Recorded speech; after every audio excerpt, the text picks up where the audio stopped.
Good evening, all of you. Myself Chitralekha Nirala, and I am applying for the position of chemistry faculty. I have done my masters in chemistry, and my today topic is Lee-Chatendra principle. Lee-Chatendra principle is belonging to chapter chemical equilibrium. तो पहले हम ये जानते हैं कि chemical equilibrium कहते किसे हैं, फिर हम लोग मूव करेंगे कि ली-चतेंद्र प्रिंसिपल उस पर अप्लाई कैसे होगा। देखिए चैप्टर का क्या नाम है, केमिकल इक्विलिब्रियम। पहले ये समझते हैं कि इक्विलिब्रियम किसको कहते हैं, बाद में ये समझेंगे कि केमिकल इक्विलिब्रियम किसे कहते हैं। इक्विलिब्रियम किसको कहते हैं, इसके लिए आप थोड़ा ध्यान से सुनिएगा। जैसे हमने यहाँ पे एक ब्लॉक बनाया और ब्लॉक पे फोर्स लगाया इधर F1 और इधर से भी हमने ब्लॉक पे फोर्स लगाया F2। कंसीडर करते हैं कि F1 का मैग्नीट्यूड जो है वो F2 के मैग्नीट्यूड के बराबर है। तो आप बताइए कि ये ब्लॉक मूव किधर करेगा, ये ब्लॉक किधर मूव करेगा, ये ब्लॉक आगे मूव करेगा या ये ब्लॉक पीछे मूव करेगा। तो आपका आंसर आएगा कि इस ब्लॉक में कोई मूवमेंट नहीं होगा। इस ब्लॉक में मूवमेंट क्यों नहीं होगा, इस ब्लॉक में मूवमेंट इसलिए नहीं होगा कि जितना फोर्स मैंने इधर लगाया उतना ही फोर्स उधर से भी यहाँ पे लग रहा है, इसलिए ब्लॉक में कोई मूवमेंट नहीं होगा। तो ये ब्लॉक अभी भी किसमें रहेगा, पहले भी रेस्ट में था, टिल एट रेस्ट, पहले भी रेस्ट में था और फोर्स लगाने के बाद भी रेस्ट में रहा। तो इस टाइप के इक्विलिब्रियम को हम लोग क्या कहते हैं, स्टैटिक इक्विलिब्रियम। Static equilibrium. अब देखिए यहां पे एक बीकर बनाया और बीकर में छोटा सा होल बना दिया और बीकर, अभी ये होल बंद है और बीकर में हमने वाटर फिल कर दिया। अभी वाटर का लेवल यहां पे है,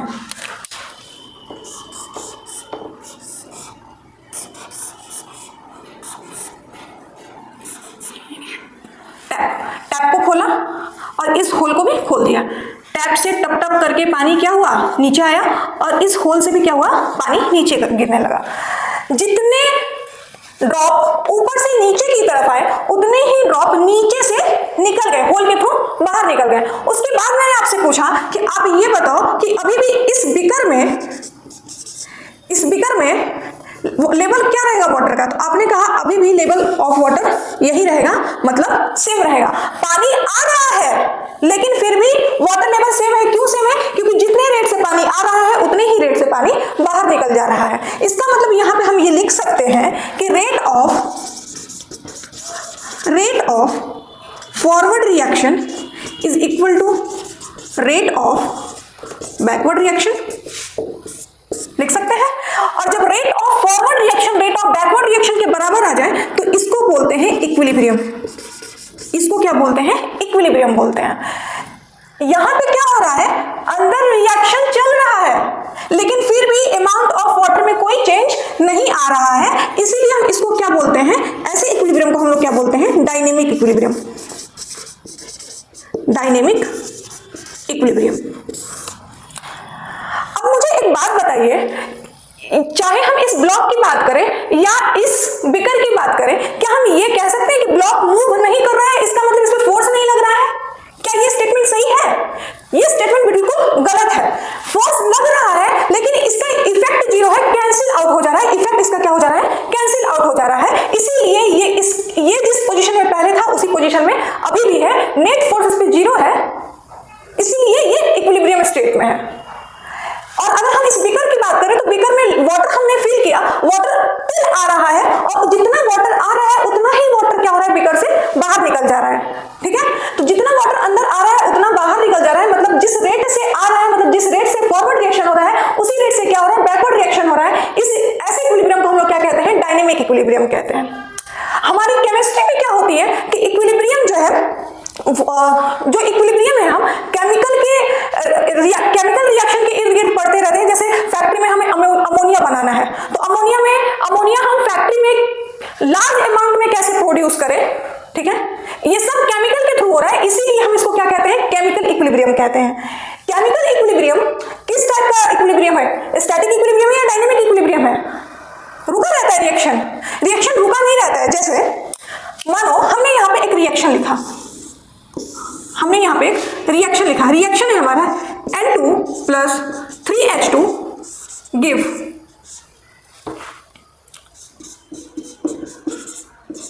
2NH3, ठीक है। ये क्या, मैंने बोला कि इसमें इक्विलिब्रियम स्टेट आ गया। जब मैंने बोला कि इसमें इक्विलिब्रियम स्टेट आ गया, इसका मतलब क्या अमोनिया प्रोड्यूस नहीं हो रहा है, या ये खप नहीं रहा है, या ये रिएक्टेंट कंज्यूम नहीं हो रहा है, कि अमोनिया प्रोड्यूस नहीं हो रहा है, ये सब हो रहा है, लेकिन जिस रेट से आगे बढ़ रहा है उसी रेट से अमोनिया प्रोड्यूस हो रहा है। ऐसे रिएक्शन को हम लोग कहते हैं केमिकल इक्विलिब्रियम। रिएक्शन हो रहा है लेकिन रिएक्शन की इफेक्टिवनेस क्या हो जा रही है, टोटल दिख नहीं रही है, हमें कंसीडर में नहीं आ रही है, इसलिए हम लोग इसको क्या कहते हैं कि यहाँ पे इक्विलिब्रियम पोजीशन आ गया। अब इस रिएक्शन, ये अभी रिएक्शन जो है वो इक्विलिब्रियम स्टेज में है। किस स्टेज में है? इक्विलिब्रियम स्टेज में है।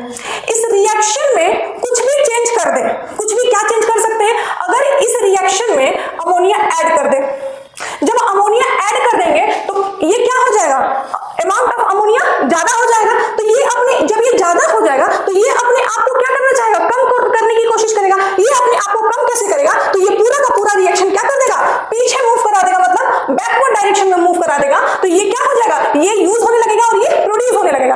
अभी इसका अमाउंट ज्यादा था, यूज होने लगा, इसका अमाउंट कम होने लगा। ये अपने इक्विलिब्रियम पोजीशन को अचीव करना चाहेगा।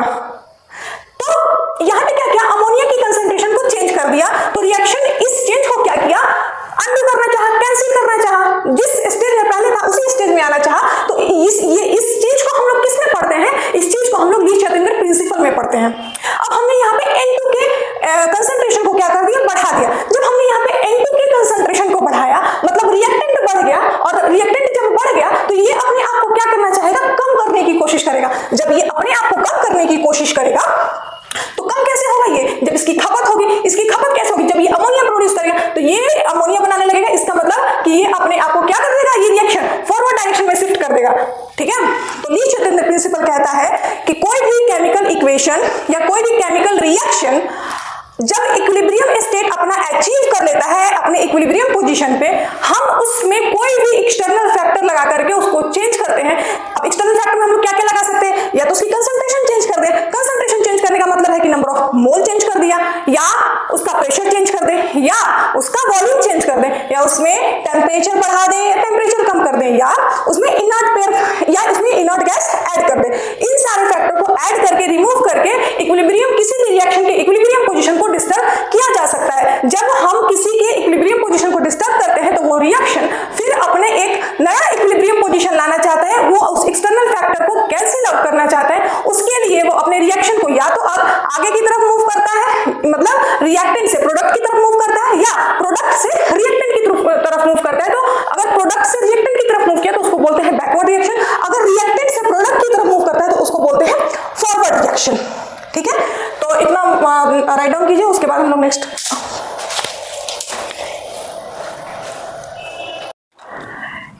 ली-छतेनगर प्रिंसिपल। यहां पे हमने एक रिएक्शन लिखा, A react with B to produce C and D. यहां पे देखिए ये जो रिएक्शन है वो कैसा रिएक्शन है, रिवर्सिबल रिएक्शन है, और ये इक्विलिब्रियम स्टेट में है, ठीक है। या कह सकते हैं यहाँ पे ये क्या कर चुका है, इक्विलिब्रियम अचीव कर चुका है। जब कोई रिएक्शन अपने इक्विलिब्रियम पोजीशन को अचीव कर लेता है तो वो उसका कैसा स्टेट होता है, मोस्ट स्टेबल स्टेट होता है। कैसा होता है, मोस्ट स्टेबल स्टेट, ठीक है।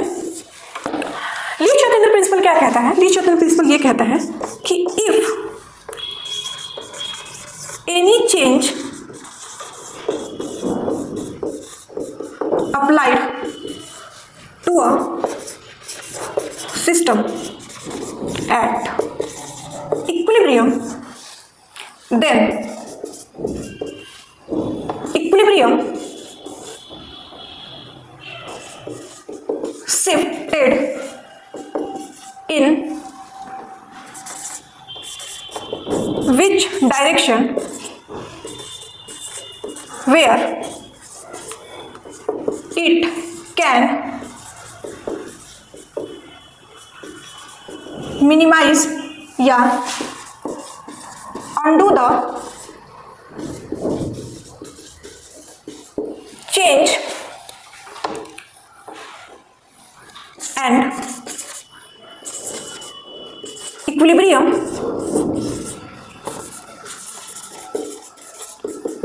established at new condition। कहता है कि if any change applied to a system at equilibrium, then equilibrium shift in which direction so that या फिर where it can minimize या undo the change and equilibrium established at new condition। if any change मतलब क्या हुआ, क्या क्या change कर सकते हैं बताओ? तो हम लोग क्या क्या चेंज कर सकते हैं? कंसेंट्रेशन में चेंज कर देंगे, प्रेशर में चेंज कर देंगे, या वॉल्यूम में चेंज कर देंगे, और कहाँ कहाँ चेंज कर सकते हैं? टेम्परेचर में चेंज कर सकते हैं, और इनर्ट गैस को ऐड कर सकते हैं। ठीक है, क्या क्या चेंज कर सकते हैं? या तो कंसंट्रेशन में चेंज कर दें, या तो प्रेशर में चेंज कर दें, या तो वॉल्यूम में चेंज कर दें, या टेम्परेचर में चेंज कर दें, या ऐड इनर्ट गैस कर दें। ये कुछ भी चेंज अगर हमने रिएक्शन में किया तो रिएक्शन की इक्विलिब्रियम क्या हो जाएगी? डिस्टर्ब हो जाएगी। जब रिएक्शन की इक्विलिब्रियम डिस्टर्ब होगी तो वो क्या करना चाहिए? रिएक्शन की इक्विलिब्रियम डिस्टर्ब हुई का मतलब क्या हो? जब रिएक्शन की इक्विलिब्रियम डिस्टर्ब हुई इसका मतलब कि उसकी स्टेबिलिटी पे इफेक्ट आया। जब किसी की स्टेबिलिटी पे इफेक्ट आएगा तो वो क्या करना चाहेगा? उस फैक्टर को क्या करना चाहेगा? हटाना चाहेगा, या उस फैक्टर को क्या करना चाहेगा? मिनिमाइज करना चाहेगा, और एक नए कंडीशन पे अपने आप को क्या करना चाहेगा? स्टेबल करना चाहेगा। तो वही ली चैतन्य प्रिंसिपल कहता है कि अगर हम किसी भी रिएक्शन में कोई भी कंडीशन चेंज कर दें, कोई भी कंडीशन में क्या है, कंसंट्रेशन, प्रेशर, वॉल्यूम, टेम्परेचर और एडिशन ऑफ इनर्ट गैस को अप्लाई कर दे या रिमूव कर दे, तो सिस्टम में जो भी चेंज आएगा रिएक्शन अपने आप को या उस डायरेक्शन में शिफ्ट करेगा जिस डायरेक्शन में वो उस इफेक्ट को क्या कर सके? कैंसिल कर सके, मिनिमाइज कर सके, या उस रिएक्शन को अंडू कर सके, और इक्विलिब्रियम एक नए कंडीशन पे क्या होगा? अचीव होगा। इसको हम लोग क्या कहते हैं? ली चैतन्य प्रिंसिपल। अब जैसे मान लो आप सोए हुए हो, ठीक है, सोना आपका क्या है? मोस्ट स्टेबल स्टेट है। ठीक है, अब मैंने आपको कहा एग्जाम आ रहा है, उठ के पढ़ाई करो। जब मैंने आपको सुबह के 4 बजे बोला कि उठ के पढ़ाई करो, तो जब मैंने आपको उठाया तो आपके इक्विलिब्रियम को क्या किया? मैंने आपके इक्विलिब्रियम को डिस्टर्ब किया। जब मैंने आपके इक्विलिब्रियम को डिस्टर्ब किया तो आप क्या चाहोगे? आप फिर से अपने स्टेबल पोजीशन में जाना चाहोगे, फिर से अपने आप को सोना चाहोगे। लेकिन मैंने बोला कि नहीं, तुमको पढ़ना ही है, तो उठ के पढ़ाई करो। तो आप क्या करोगे? मैंने आपको क्या किया? एक कंडीशन लगा दी, नहीं आपको ये करना ही है। आप गए, टेबल चेयर निकाला, बैठा, पढ़ाई किया, और पढ़ाई करते करते अब तो बेड पे जाने का रिस्ट्रिक्शन दे दिया, तो आप क्या किए? अपने हेड डाउन किया और वहीं पे क्या किए? सोने लगे। तो आपने क्या किया? इक्विलिब्रियम पाया, लेकिन नए न्यू कंडीशन पे। अब टेबल चेयर पे बैठ के आपने क्या किया? हेड डाउन करके सोना स्टार्ट कर दिया। जब आप हेड डाउन करके सो रहे हैं तो सो तो आप उस टाइम भी रहे हैं, लेकिन आपने न्यू कंडीशन पे क्या किया? अपना इक्विलिब्रियम एस्टैब्लिश किया। तो इस चीज को हम लोग कहां पर पढ़ते हैं? ली चैतन्य प्रिंसिपल में पढ़ते हैं। अब देखिए ली चैतन्य प्रिंसिपल अप्लाई कहां कहां होता है? तो ली चैतन्य प्रिंसिपल दोनों पे अप्लाई होता है, फिजिकल स्टेट में, फिजिकल चेंज में भी, और केमिकल चेंज में भी अप्लाई होता है। देखते हैं हम लोग जो पहला टॉपिक पढ़ेंगे ली चैतन्य प्रिंसिपल में, इफेक्ट ऑफ कंसंट्रेशन। कंसंट्रेशन का क्या इफेक्ट आएगा? जैसे मैंने यहां पे लिखा N2 plus 3H2 give 2NH3। क्या लिखा? N2G मतलब nitrogen at gaseous stage, H2G hydrogen at gaseous stage to produce ammonia at gaseous stage. तो हमने यहां पे लिखा कि नाइट्रोजन हाइड्रोजन से रिएक्ट कर रहा है तो क्या बना रहा है? अमोनिया बना रहा है। अब मैंने बोला कि यहाँ पे नाइट्रोजन की कंसंट्रेशन को बढ़ाओ, तो देखो मैंने क्या बोला? यहाँ पे मैंने बोला N2 की कंसंट्रेशन को मैंने क्या किया? इंक्रीज किया। जब यहाँ मैंने N2 की कंसंट्रेशन को इंक्रीज किया तो रिएक्शन क्या चाहेगा? N2 की कंसंट्रेशन को कम करना चाहेगा। अभी बताया कि रिएक्शन क्या करना चाहती है? जिस फैक्टर को हम बढ़ाते हैं उस फैक्टर को कम करना चाहती है। ठीक है, तो जब मैंने N2 के कंसंट्रेशन को बढ़ाया तो रिएक्शन चाहती कि N2 के कंसंट्रेशन को कम करें। तो N2 का कंसंट्रेशन कम कैसे होगा? N2 का कंसंट्रेशन तब कम होगा जब N2 जो है वो कंज्यूम होगा। तो N2 कंज्यूम होगा जब रिएक्शन फॉरवर्ड डायरेक्शन में जाएगा। तो हम लोग यहाँ पे लिख सकते हैं रिएक्शन विल मूव इन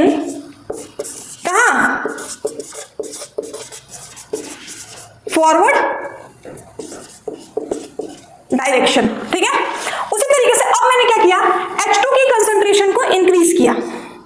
क्या किया, H2 की कंसंट्रेशन को इंक्रीज किया। जब हम H2 की कंसंट्रेशन को बढ़ाएंगे तो रिएक्शन क्या करेगा, क्या चाहेगा कि H2 की कंसंट्रेशन कम हो, इसका मतलब अगेन रिएक्शन कहां मूव करेगा, फॉरवर्ड डायरेक्शन में। FWD मतलब फॉरवर्ड डायरेक्शन में मूव करेगा। ठीक है, अब मैंने कहा कि NH3 की कंसंट्रेशन को कम कर दिया, अमोनिया की कंसंट्रेशन को कम कर दिया। जब हम अमोनिया की कंसंट्रेशन को कम करेंगे तो रिएक्शन कहेगा कि नहीं, अमोनिया का कंसंट्रेशन कम मत करो, अमोनिया की कंसंट्रेशन को बढ़ाओ। तो अमोनिया का कंसंट्रेशन कैसे बढ़ेगा, जब रिएक्शन फॉरवर्ड मूव करेगा। तो यहां पे भी रिएक्शन कहां मूव करेगा, फॉरवर्ड डायरेक्शन में। कोई दिक्कत यहां तक? अब हमने बोला कि N2 की कंसंट्रेशन को क्या किया, हमने कम कर दिया। जब हम N2 की कंसंट्रेशन को कम करेंगे तो ये चाहेगा कि N2 हमारा ज्यादा हो। तो N2 ज्यादा कैसे होगा, जब रिएक्शन बैकवर्ड डायरेक्शन में आएगा। तो यहां पे रिएक्शन क्या करेगा, बैकवर्ड डायरेक्शन में मूव करेगा। अब हमने क्या किया, H2 की कंसंट्रेशन को किया कम, तो अब ये कहेगा कि H2 की कंसंट्रेशन को बढ़ाओ। H2 की कंसंट्रेशन कब बढ़ेगी, जब ये रिएक्शन कहां आएगा, बैकवर्ड डायरेक्शन में आएगा। तो H2 की कंसंट्रेशन को क्या करेगा, बढ़ाएगा। अब हमने किया अमोनिया की कंसंट्रेशन को ज्यादा।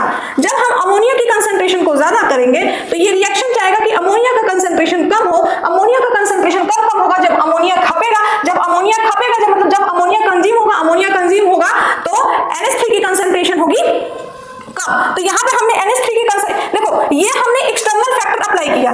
यहां पे जो हमने अप्लाई किया वो एक्सटर्नल फैक्टर है,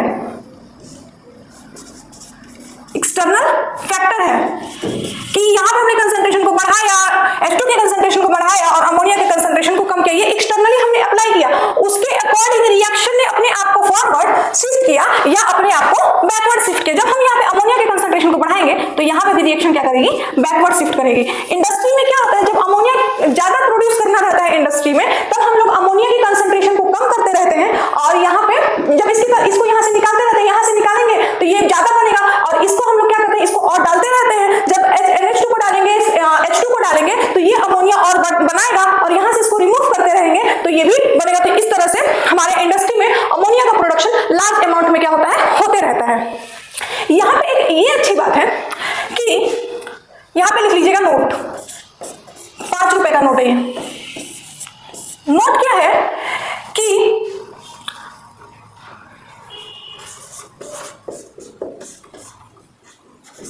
solid component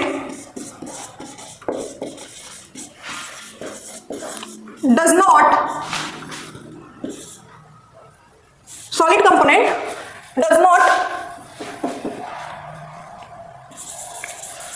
affect equilibrium।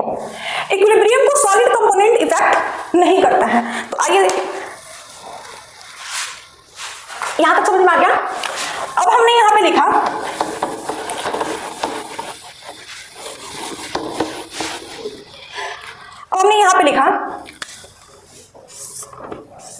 CO plus CO2 give CaCO3। CO क्या है, सॉलिड फॉर्म में है, CaCO3 क्या है, सॉलिड फॉर्म में है और CO2 किस फॉर्म में है, गैस के फॉर्म में है। अब मैंने आपसे पूछा कि बताइए CO के कंसंट्रेशन को इंक्रीज कर दे, तो CO किस स्टेज में है, सॉलिड स्टेट में है। तो हमने यहाँ पे क्या लिखा, solid component does not effect equilibrium. Equilibrium को सॉलिड कंपोनेंट कभी इफेक्ट नहीं करता है। इसका मतलब यहाँ पे क्या आएगा, नो इफेक्ट, कोई इफेक्ट नहीं आएगा। मैंने बोला CaCO3 के कंसंट्रेशन को बढ़ाया तो यहाँ पे भी क्या आएगा, नो इफेक्ट। क्यों यहाँ पे नो इफेक्ट आ रहा है, क्योंकि ये दोनों क्या है, सॉलिड फॉर्म में है, सॉलिड कंपोनेंट है। तो रिएक्शन के सॉलिड कंपोनेंट कभी भी इक्विलिब्रियम पोजीशन को डिस्टर्ब नहीं करते हैं।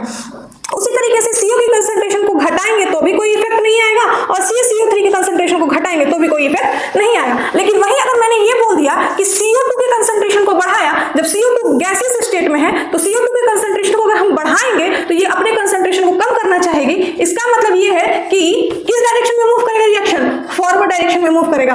और जब हम लोग इस CO2 की कंसंट्रेशन को कम करेंगे तो ये अपनी कंसंट्रेशन को बढ़ाना चाहेगी, तो रिएक्शन किस डायरेक्शन में मूव करेगा? बैकवर्ड डायरेक्शन में। तो यहां तक आपको क्लियर है कि इफेक्ट ऑफ कंसंट्रेशन में अगर हम लोग रिएक्टेंट को बढ़ाते हैं तो वो अपने आप के कंसंट्रेशन को कम करना चाहती है। जब वो अपने कंसंट्रेशन को कम करेगी तो वो रिएक्शन को फॉरवर्ड डायरेक्शन में मूव कराएगी, मतलब प्रोडक्ट का प्रोडक्शन ज्यादा होगा। लेकिन जब रिएक्टेंट की कंसंट्रेशन को कम करेंगे तो रिएक्टेंट अपने आप को चाहेगी कि मैं अपना रिएक्टेंट बनाऊं, तो जब रिएक्टेंट कंसंट्रेशन कम होगा तो प्रोडक्ट क्या होगा? टूटने लगेगा, प्रोडक्ट ब्रेकडाउन होने लगेगा और बैकवर्ड डायरेक्शन में रिएक्शन प्रोसीड कर जाएगी। और कभी भी रिएक्शन के सॉलिड कंपोनेंट इक्विलिब्रियम पोजीशन पे कोई इफेक्ट नहीं डालते हैं। यहां तक बात क्लियर है? अब हम लोग अपना सेकेंड इफेक्ट पढ़ते हैं, effect of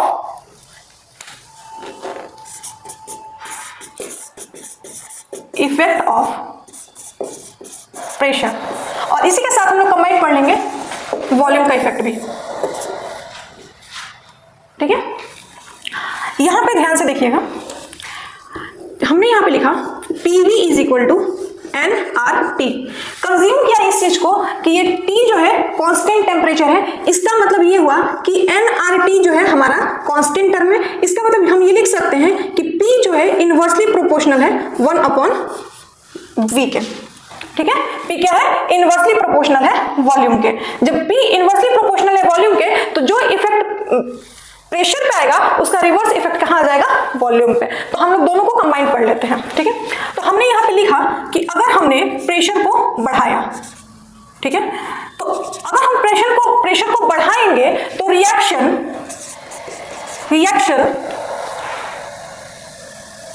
moves in such a way where number of mole decreases, ठीक है। जहां पे नंबर ऑफ मोल कम होगा उस डायरेक्शन में रिएक्शन क्या करेगा? मूव करेगा, ठीक है। अब हमारा ये है फर्स्ट पॉइंट। हमारा सेकेंड पॉइंट ये रहेगा कि अगर हम लोग वॉल्यूम को कम करेंगे, जब हम प्रेशर को कम करेंगे, जब हम प्रेशर को कम करेंगे तो reaction moves in which direction where number of mole increases, ठीक है। अच्छा, यहां पे जब हमने प्रेशर इंक्रीज किया इसका मतलब क्या हुआ? वॉल्यूम को कम किया, क्योंकि प्रेशर और वॉल्यूम का क्या है? इनवर्स रिलेशन है। और जब हमने यहां प्रेशर को कम किया इसका मतलब क्या हुआ? वॉल्यूम को बढ़ाया। हमारा जो क्वेश्चन है इसी से सॉल्व होगा, ठीक है। इसीलिए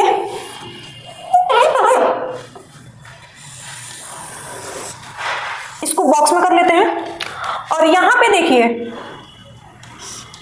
इतने पॉइंट को ध्यान में रखिए, ठीक है। देखिए यहां पे 3 केस हम लोग पढ़ेंगे। केस नंबर 1, केस नंबर 1 में है जब हमारी डेल्टा Ng की वैल्यू क्या हो? 0 हो। तो हमारी डेल्टा Ng की वैल्यू 0। डेल्टा Ng का मतलब क्या होता है? डेल्टा Ng का मतलब होता है number of mole of gaseous product minus number of mole of gaseous reactant. इसी को हम लोग क्या कहते हैं? Delta Ng। जब हमारी डेल्टा Ng की वैल्यू क्या हो? 0 हो। तो वैसा कोई रिएक्शन जहां पे हमारी डेल्टा Ng की वैल्यू 0 हो तो यहां पे लिखते हैं reaction H2 plus I2 give 2HI। यहां पे देखिए डेल्टा Ng 0 है, नंबर ऑफ मोल 2, और यहां पे भी 1 है और यहां पे भी क्या है? 1 है। तो 1 और 1 2, 2 माइनस 2 इज इक्वल टू 0। तो यहां पे डेल्टा Ng की वैल्यू 0 है। अब यहां पे क्या करेंगे? अब मैंने आपको बोला कि यहां पे QC लिखिए, ठीक है। तो QC कैसे लिखेंगे? कंसंट्रेशन ऑफ HI का square divided by concentration of H2 into concentration of I2। अब हम जानते हैं कि कंसंट्रेशन इज इक्वल टू होता है number of mole upon volume. तो हम जब यहाँ पे कंसंट्रेशन लिखा तो अब हम इसको तोड़ेंगे, मोल ऑफ HI का स्क्वायर डिवाइडेड बाई वॉल्यूम का square upon number of mole of H2 upon volume into number of mole of I2 into divided by volume. Volume square से वॉल्यूम कट जाएगा, तो यहाँ पे क्या होगा, number of mole of HI का square divided by number of mole of H2 into number of mole of I2। अगर आप यहाँ पे देख पा रहे हैं कि QC does not depend on volume। QC volume पे डिपेंड नहीं कर रहा है। इसका मतलब कि जिस भी रिएक्शन की डेल्टा Ng 0 होगी उस पे प्रेशर बढ़ाइए या प्रेशर घटाइए उस पे कोई चेंज नहीं आएगा। यहां तक बात क्लियर है?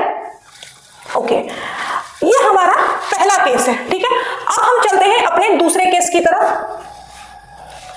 और हम साथ साथ में ये रिएक्शन यहां लिख लेते हैं। अच्छा, इस रिएक्शन को जाके कि जहां पे डेल्टा Ng की वैल्यू 0 होगी उस रिएक्शन में प्रेशर बढ़ाइए, वॉल्यूम बढ़ाइए, घटाइए, कोई उस पे इफेक्ट नहीं आएगा क्योंकि उसकी डेल्टा Ng की वैल्यू 0 है और वॉल्यूम पे इंडिपेंडेंट है, मतलब वॉल्यूम पे डिपेंड नहीं कर रहा है। ठीक है, तो यहाँ पे इसका इफेक्ट क्या हो जाता है, नल हो जाता है। अब यहाँ पे सेकंड केस में डेल्टा Ng जो है हमारा ग्रेटर देन 0। ठीक है, जब डेल्टा Ng 0 से बड़ा हो इसका मतलब डेल्टा Ng की वैल्यू हमारी क्या हो, पॉजिटिव हो। ठीक है, तो डेल्टा Ng की वैल्यू हमारी पॉजिटिव हो, तो इसके लिए हम यहाँ पे एक रिएक्शन अपना लिखते हैं। वेट, हमने यहाँ पे रिएक्शन लिखा PCl5 give PCl2 plus PCl3 plus Cl2। ठीक है, तो यहां पे अगर हम इसकी डेल्टा Ng की वैल्यू निकालें तो क्या आ रही है, delta Ng is equal to आ रहा है 1 minus 1 is equal to plus 1। यहाँ पे डेल्टा Ng की वैल्यू क्या आ रही है, पॉजिटिव आ रही है। अब हम इस रिएक्शन के लिए बोलेंगे कि आप QC की वैल्यू लिखिए। जब हमने बोला आप यहाँ पे QC की वैल्यू लिखिए तो आप क्या लिखेंगे, कंसंट्रेशन ऑफ PCl5। तो हम कंसंट्रेशन को मोल अपॉन वॉल्यूम के टर्म में यहाँ पे डायरेक्ट लिख देते हैं। तो हमने यहाँ पे लिखा mole of PCl3 upon volume into mole of Cl2 divided by volume, और होल का डिवीजन में लिखेंगे moles of PCl5 divided by volume. One volume से वन वॉल्यूम कैंसिल आउट हो जाएगा, तो यहां पे क्या बचेगा,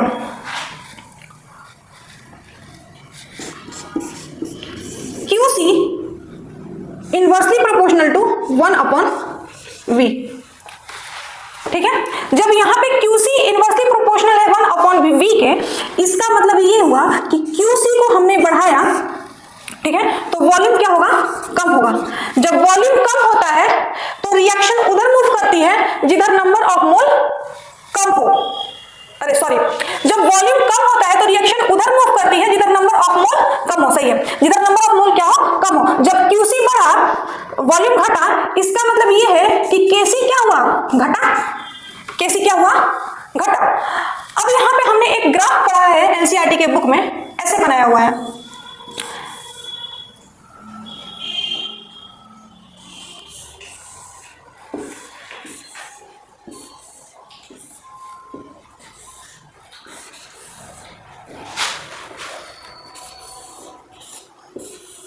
ये 1, ये 2 और ये 3।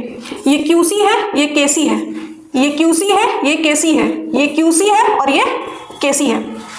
अब देखो, जब हमारा QC ज्यादा है और KC कम है, ठीक है, तो यहां पे क्या करना चाहेगा, रिएक्शन अपने आप को बैक करना चाहेगा। क्या करना चाहेगा, बैक करना चाहेगा। ठीक है,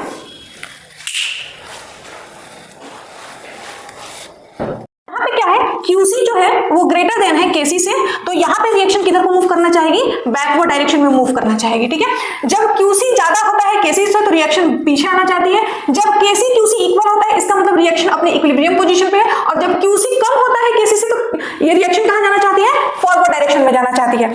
अब यहाँ पे मान लीजिए कि ये हमारा है, इसमें केस 2 में यहाँ पे पॉइंट नंबर A, ठीक है, और पॉइंट नंबर बी में हम लोग ये लिखते हैं कि अगर हमारा QC लेस देन है KC से तो रिएक्शन हमारा किधर जाना चाहेगा, फॉरवर्ड डायरेक्शन में। ठीक है, हमें क्वेश्चन इस मेथड से नहीं करना है, क्योंकि इतना दिमाग लगाने लगे तो हमारा जो एग्जाम है उसमें इतना टाइम नहीं होता है, वहां पे हम लोग को देख करके आंसर टिक करना होता है। तो हमें इससे नहीं जाना है, हमें जाना है इससे कि अगर वॉल्यूम कम है, अगर क्वेश्चन ने बोला कि वॉल्यूम कम है तो देख लो कि नंबर ऑफ मोल किधर कम है, जिधर नंबर ऑफ मोल कम होगा रिएक्शन उसकी तरफ मूव कर जाएगा। अगर हमने बोला कि यहाँ पे हमने इसके वॉल्यूम को कम कर दिया, यहाँ पे इसके वॉल्यूम को कम किया, जब वॉल्यूम कम करेंगे तो रिएक्शन किस डायरेक्शन मूव करेगा, जिधर नंबर ऑफ मोल कम होगा। तो नंबर ऑफ मोल कम कहाँ है, इधर 2 मोल है, इधर 1 मोल है, तो रिएक्शन किधर आ जाएगा, बैकवर्ड डायरेक्शन में। जब हमने बोला कि यहाँ पे वॉल्यूम को बढ़ाइए तो हमने बोला वॉल्यूम को बढ़ाइए, जब वॉल्यूम को बढ़ाने के लिए बोला तो रिएक्शन किधर की मूव करेगी, जहां नंबर ऑफ मोल ज्यादा होंगे। तो नंबर ऑफ मोल ज्यादा कहां है, प्रोडक्ट साइड में नंबर ऑफ मोल ज्यादा है, इसका मतलब रिएक्शन अपने आप को किधर मूव करना चाहेगी, फॉरवर्ड डायरेक्शन में मूव करना चाहेगी। तो हमें ये मैंने बस आपको कॉन्सेप्ट समझाया है, लेकिन हमें जो क्वेश्चन है यहीं से सॉल्व करना है, हमें इतना नहीं जाना है, बस मैंने आपको ये समझा दिया है। आपको हमें जब भी आप क्वेश्चन टिक करोगे, क्वेश्चन को अटेम्प्ट करोगे तो इस मेथड से अटेम्प्ट करना है, बस आपको ये 2 पॉइंट याद रहना चाहिए। ठीक है, अब यहाँ पे हम लोग थर्ड स्टेप पढ़ते हैं कि हमारा डेल्टा एनजी की वैल्यू लेस देन 0 मतलब निगेटिव हो। तो हमारा कोई ऐसा रिएक्शन जहाँ पे नंबर ऑफ जहाँ पे डेल्टा एनजी की वैल्यू निगेटिव हो, तो हम पहला रिएक्शन उसी के बारे में पढ़े थे जहाँ पे हम लोग का डेल्टा एनजी का वैल्यू निगेटिव था। क्या पढ़ा था कि